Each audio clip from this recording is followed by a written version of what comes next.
All right, for today's explainer, we are diving into a fantastic book called Magic Numbers for Human Resource Management.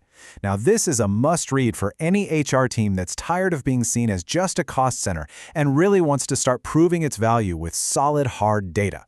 So let's jump right in. First up, we're talking about a massive shift, what the book calls going from payroll to powerhouse. And look, this isn't just some catchy phrase. It really gets to the heart of the huge evolution HR departments need to make to stay relevant and, frankly, influential in today's business world. You know, this quote from the book just nails it. Think about it. For decades, HR was seen as this back-office administrative function, right?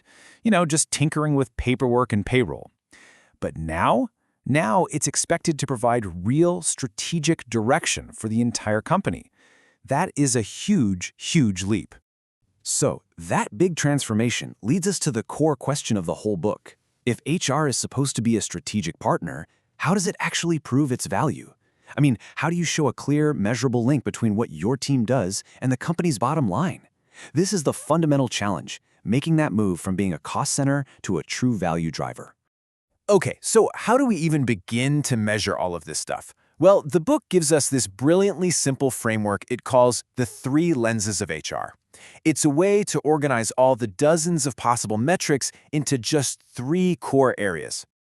And those 3 lenses are productivity and efficiency, staffing and learning, and finally, talent and reward. By looking at your work through these lenses, you can start to build a really complete picture of how every single thing you do in people management connects to and actually drives the whole organization forward. All right, that's the big picture framework. But now let's get practical and look at a few specific magic numbers from the book. This is really where the rubber meets the road. First one up from that productivity and efficiency lens is the absenteeism rate. Now, this is so much more than just tracking who's out sick. This number can be a really powerful early warning sign of employee dissatisfaction. Think about it. High absenteeism doesn't just mess up workflows, it costs real money. It could be that canary in the coal mine for much bigger cultural problems.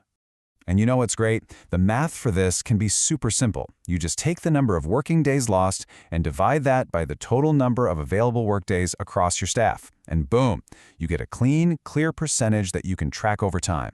You can immediately see if you're trending in the right or the wrong direction. Okay, next, let's switch gears to the staffing and learning lens and talk about a big one, cost per hire. This is exactly what it sounds like, the total cost to bring a new person onto the team. Everything from advertising the role to interview time to onboarding.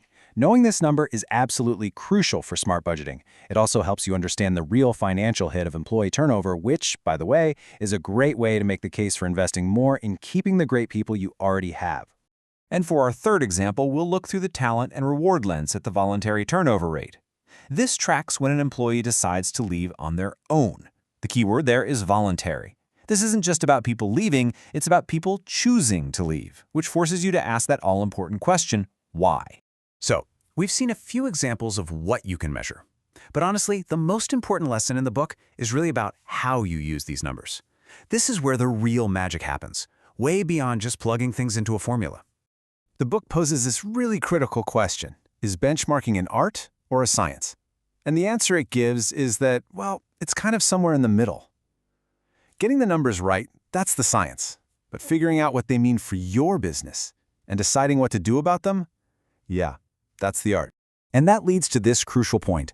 The goal is not just to meet some external industry norm or to blindly chase what a competitor is doing. The real goal is to use your own internal data to drive actual business transformation. Context is absolutely everything. A 5% turnover rate might be amazing for one company and a disaster for another. It all depends on your unique situation. This quote just captures the book's core philosophy perfectly. Don't just play catch up with what everyone else is doing. The true magic lies within. You have to look inside your own organization. What a powerful idea, right? It means the most important benchmark isn't what your competitor's turnover rate is.